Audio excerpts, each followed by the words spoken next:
MC ya.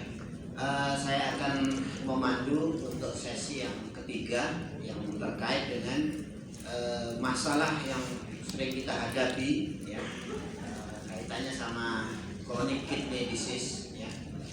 Nah, seperti kita ketahui bahwasanya chronic kidney disease ini merupakan penyakit yang sangat lanjut ya, mulai gradasinya stadium 1, stadium 2 sampai stadium 5 bahkan end stage ya di situ.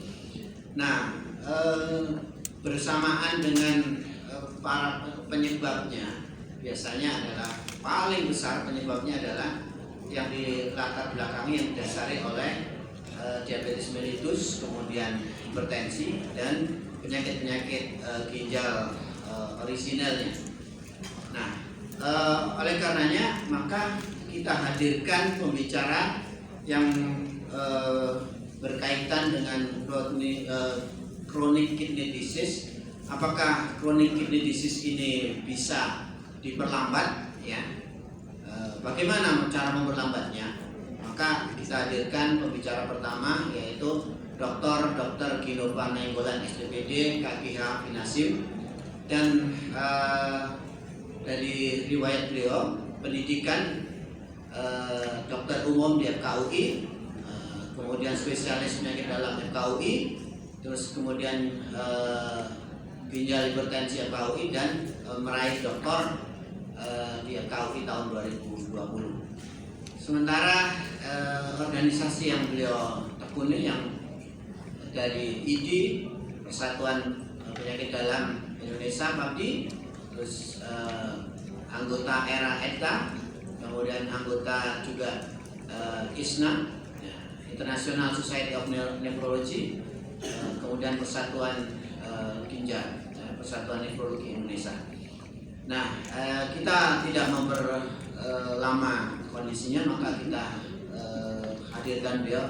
Silakan Dr. Ginova untuk menyampaikan materinya yang berkaitan dengan slowing progression of CKD. What to do?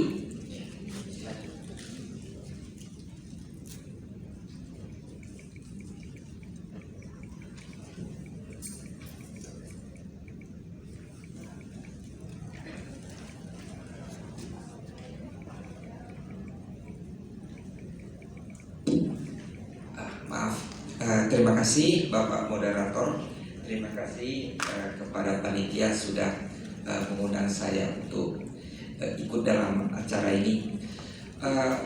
Terima kasih kepada para dokter sekalian yang sudah mengikuti acara ini. Nah, kita akan membicarakan satu topik yang tetap up to date, itu bagaimana caranya kita memperlambat penurunan fungsi ginjal. Ini kaitannya karena sekarang ini ada obat yang baru yang dapat menghambat progresi penyakit ginjal ini. Kita tahu bahwa ada paling tidak ada 5 stadium dari penyakit ginjal, dan stadium 3 itu dibagi 2A dan B. Nah, kira-kira progresi itu artinya hendaknya pasien itu jangan naik dari G1 menjadi G2 atau dari G3 menjadi G4 dan seterusnya. Menjadi pertanyaan adalah apa yang harus kita lakukan agar tidak memburuk fungsi ginjalnya. Sayangnya penyakit ginjal itu punya, anggaplah begitu, punya sifat yang selalu progres, selalu maju semakin buruk gitu ya. Dia mulai dari normal lalu terkelompok risiko tinggi menjadi ada kerusakan sampai dia meninggal. Masing-masing kita punya peranan di dalam stadium ini. Misalkan mengikuti sistem BPJS, maka pasien-pasien yang risiko ini adalah pasien diabetes dan hipertensi. Biasanya itu di vaskes pelayanan mereka ini. Jadi sensitif sekali, jadi aku pakai gini aja. Jadi Pada di sini tentu para teman kita di dokter di fasilitas kesehatan perlu sekali-sekali melakukan pemeriksaan untuk ginjalnya juga. Nah, ketika dia udah ada gangguan ginjal dan ini akan terus, maka di sini tentu teman-teman spesialis akan mengobatinya. Dan biasanya kalau dia sudah cuci darah, maka kami dokter ginjal akan mengobatinya. Sedangkan di sini kadang-kadang pasien itu akan meninggal, maka di sini urusannya pada tukang gali kubur di TPU. Jadi masing-masing kita punya peran di skema ini ya. Nah, yang repot lagi adalah bahwa ternyata bukan hanya penurunan fungsi ginjal saja, tetapi ada komplikasi yang menyertainya. Nah, apa yang kita lakukan saat ini? Yang kita lakukan saat ini adalah ini sesuai dengan buku, maka inilah yang dapat kita lakukan, yaitu hanya memberikan kontrol blood pressure, tekanan darah, berikan ACE, jangan amlodipin, dan berikan intake protein yang dikurangi, yang di-adjust. Kalau melihat ini kan menurut saya sih ini kan simple banget ya. Dia hanya berbicara mengenai satu sistem saja, yaitu renin-angiotensin aldosteron system, dan berharap kalau kita bisa menekan sistem ini maka ginjal akan baik. Sedangkan kita tahu bahwa ginjal itu organ, jadi dia itu organ, jadi ada selnya, macam-macam selnya, ada sel tubulus, ada sel vesanial, ada sel endotel, dan kemudian dia ada pembuluh darah yang kecil, dan kemudian ada jaringan interstisium. Tentu kalau menggunakan obat yang hanya mengendalikan satu sistem aja, kita tahu kira-kira kita gagal dalam mengobatinya. Nah, berita baiknya adalah bahwa saat ini sudah ada obat yang baru yang dapat menekan progresivitas penyakit ginjal tersebut. Namanya adalah sodium glucose transport 2 inhibitors. Ya. Tahun 3 tahun lalu, tahun 2020, di akhir 2020 sudah ada laporannya. Namanya obatnya dapagliflozin. Ya, ini adalah obat yang pertama kali yang melakukan studi randomized clinical trial yang akan kita bicarakan nanti lebih lanjut terhadap chronic kidney disease ini. Jadi ini adalah sistem yang baru. Jadi yang kalau tadi kita ngomong tentang tekanan darah, kita ngomong tentang ACE inhibitor, ARB, sodium glucose transport 2 inhibitors. Mula-mula kita harus lihat dulu apa sih itu sodium glucose transport 2. Sodium glucose transport 2 adalah satu semacam pompa di sel tubulus proximal. Ini adalah sel tubulus proximal. Saya harap yang ada kesaksian ya, dia ada di tubulus proximal ini. Sebenarnya dia ada dua jenis, ada yang sodium glucose transport 1 dan sodium glucose transport 2. Sodium glucose transport 1 itu adanya di lebih distal daripada tubulus proximal. Ini perannya sangat sedikit, hanya 10%. Perannya 10%. Sedangkan yang 90% itu peranannya pada sodium glucose transport 2. Nah, perannya adalah pompa ini dia bisa, ini adalah lumen, jadi urin di sini adalah darah. Pompa ini akan bekerja dengan memompa glukosa. Sebenarnya niat utamanya itu dia mau absorpsi glukos. Tetapi setiap dia absorpsi glukos, maka sodium pun akan dia absorpsi. Jadi sekaligus dia absorpsi sodium dan dia absorpsi glukosa. Nanti glukosa maupun sodium ini akan masuk ke dalam aliran darah, masuk ke dalam tubuh kita. Yang menarik adalah semakin hiperglikemi, semakin banyak glukosuria, maka reseptor ini akan semakin banyak dan berarti semakin aktivitas daripada reseptor ini akan semakin hebat, semakin banyak glukosa diabsorpsi dan semakin banyak natrium diabsorpsi. Yang menarik adalah ikutannya, refleks apa yang terjadi berikutnya. Nah, jadi ini kira-kira, dan ini dalam bentuk slide ini mungkin lebih enak. Jadi glukosa sama sodium itu difiltrasi di glomerulus, ya. Sodiumnya biru, agak sulit kali melihatnya ya. Nah, di sini itu sodium glucose transport 2-nya, dia akan menyerap glukosa dan menyerap sodium, dan ini akan membuat sodium sama glukosa ini akan berkurang di tubulus proksimal dari ginjal. Nah, gejala ikutannya adalah ternyata kalau sodium di dalam tubulus proksimal ini kurang, itu akan dideteksi di makula densa, namanya daerah sini, dan ini akan mengaktifkan namanya TGF, tubuloglomerular feedback.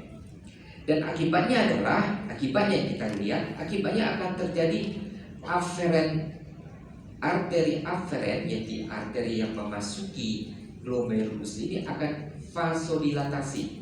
Kita bisa lihat di gambar ini, dia lebih lebar daripada arteri eferen, sehingga aliran darah ke dalam glomerulus ini akan bertambah, dan itu akan menimbulkan hiperfiltrasi, dan hiperfiltrasi adalah tiada yang lain untuk ginjal tersebut. Kalau kita lihat, maka dalam riwayat alamiah psike hiperdiabetes, memang pada awal-awal itu ada fase hiperfiltrasi, fase di mana steroidnya menurun, CRP-nya meningkat di atas normal. Ya. Ketika ini biasanya proteinuria tidak ada, jadi berarti sodium glucose transport ini sedang aktifnya mereabsorpsi glukos dan bersamaan itu dengan nah, berarti akan terjadi hiperfiltrasi. Apalagi dikelilingi kayak di YouTube. Nah, ini kaitannya dengan terapi. Kita tahu bahwa orang mau baca, kita tahu bahwa early intervention itu mempunyai efek yang sangat besar.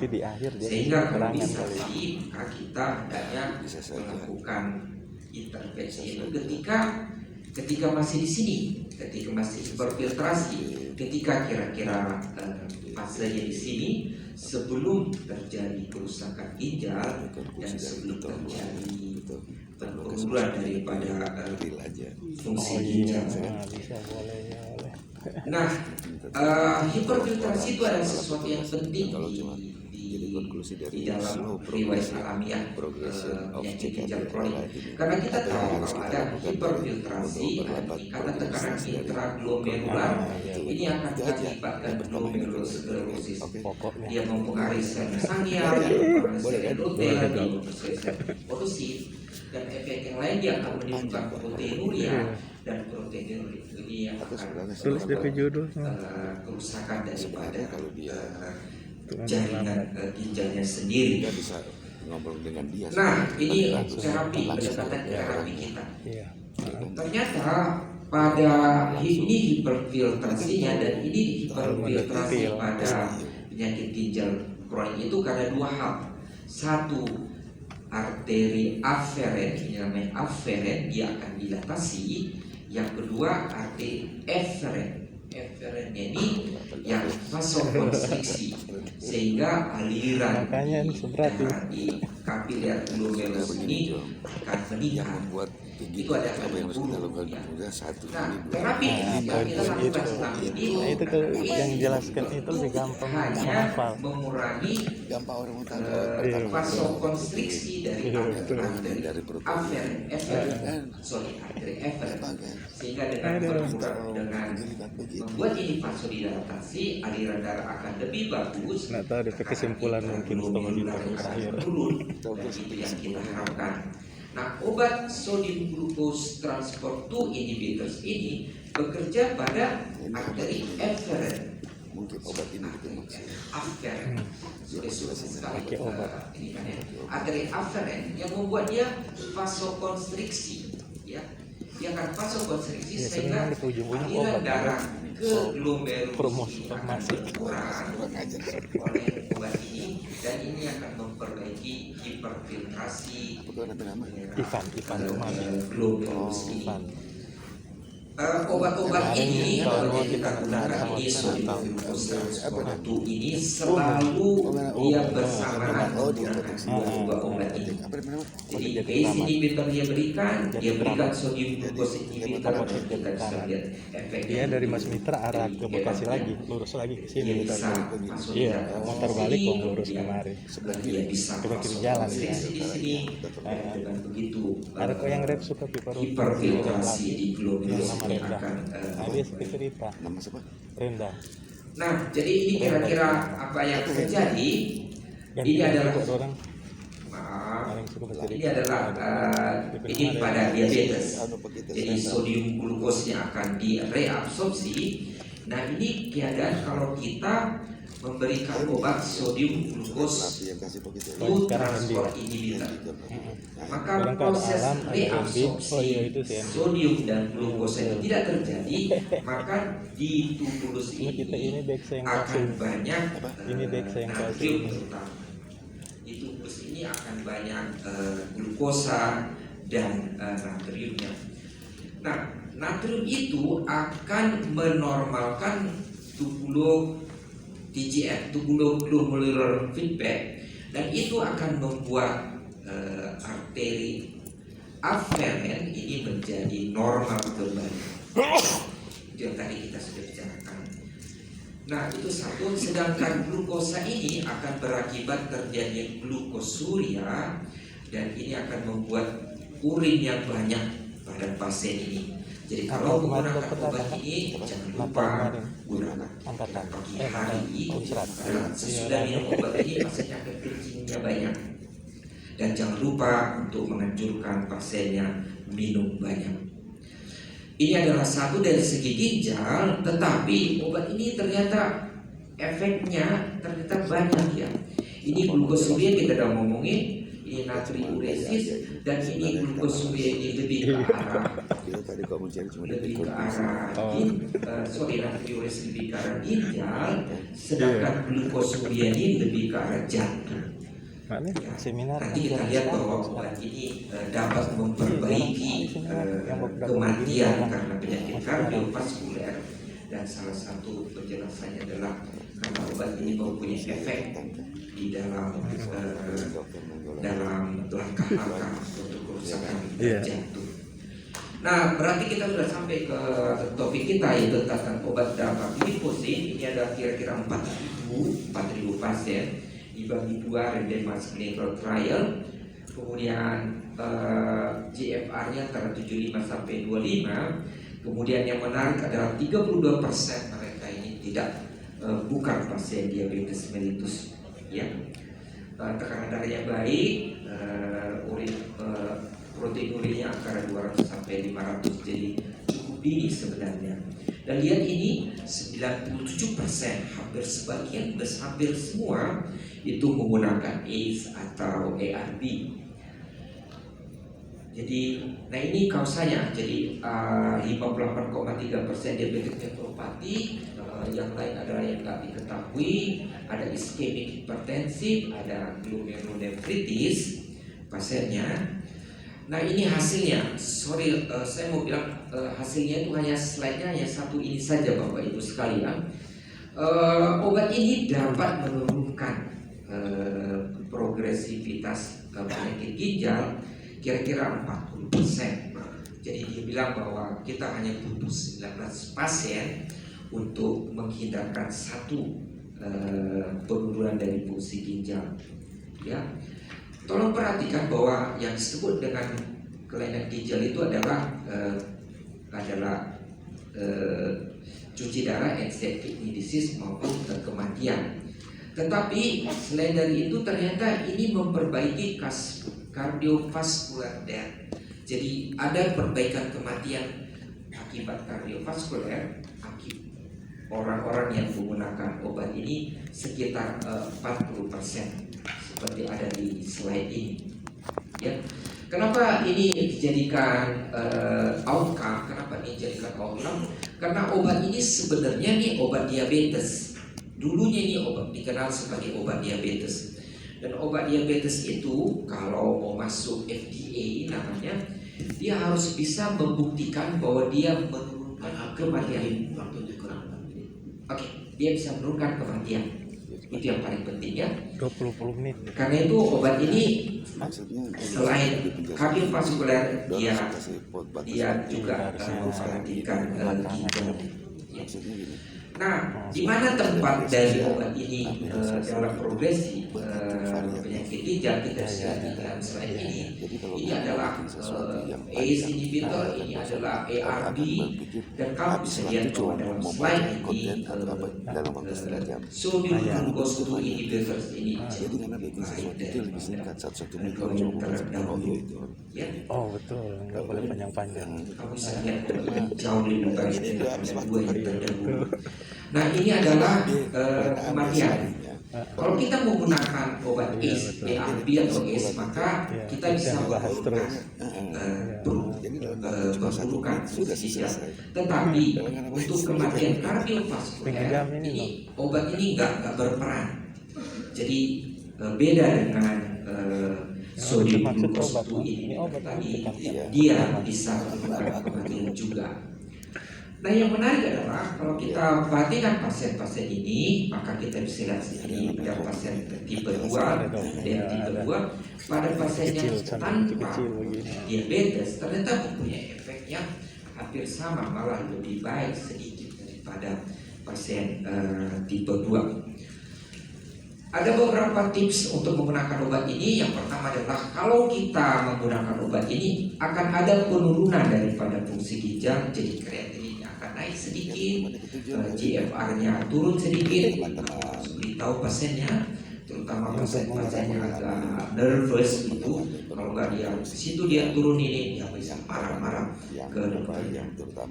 Dan ini hanya di awal saja dan akan diikuti oleh stabilnya fungsi ginjal dalam masa yang datang. Kemudian ini adalah safety, keselamatannya. Dahulu ada isu tentang amputasi, ada isu tentang diabetes ketoasidosis. Itu di awal-awal ada isu tentang hipoglikemi. Ternyata kalau dibandingkan ini hampir sama dengan placebo. Jadi obat ini cukup aman. Itu tadi yang mau bilang. Obat ini Ya. Nah, ini cara menggunakan obat ini tentu kita harus bertanya anamnesis karena dia ketoasidosis. Pernahkah ada infeksi di saluran kemih? Karena ada glukosa yang banyak di urin mempermudah terjadi infeksi. Pernah ada injury, apakah itu hipofulemi, nephrectomy, ADPKD, SLA, maka kalau ada ini sebaiknya jangan menggunakan obat ini. Dan sebelum menggunakan obat ini, maka optimize perlu pasien itu dianjurkan bisa minum banyak. Jadi kalau pasiennya koma, jangan pakai obat ini kali ya, karena dia nggak bisa bilang aku haus dari sana, minum dong, ya. Kemudian perhatikan higiene kebersihan tubuh, ya. Dan juga obat ini kadang-kadang kita harus stop, terutama kalau pasien itu dalam keadaan sakit, ya, atau fasting yang lama, ya. Nah, inilah obat ini dapat glifosit pada hasilnya 30%, tetapi ada obat yang sama dianjurkan bisa sampai 20 GFR yang bisa digunakan. Ini adalah kesimpulannya. Jadi kita punya selama ini ACE atau ARB, tetapi masih masih ada belum maksimal pada data pasti Berapa ini kita bisa dan metformin. penurunan fungsi ginjal dan kardiovaskular. Ya. Kita sudah tahu. Kemudian sekian dan terima kasih. Oh, Ya, selesai. kembali ke Pak Moderator. Kelar. Oh, kelar. Cuma itu.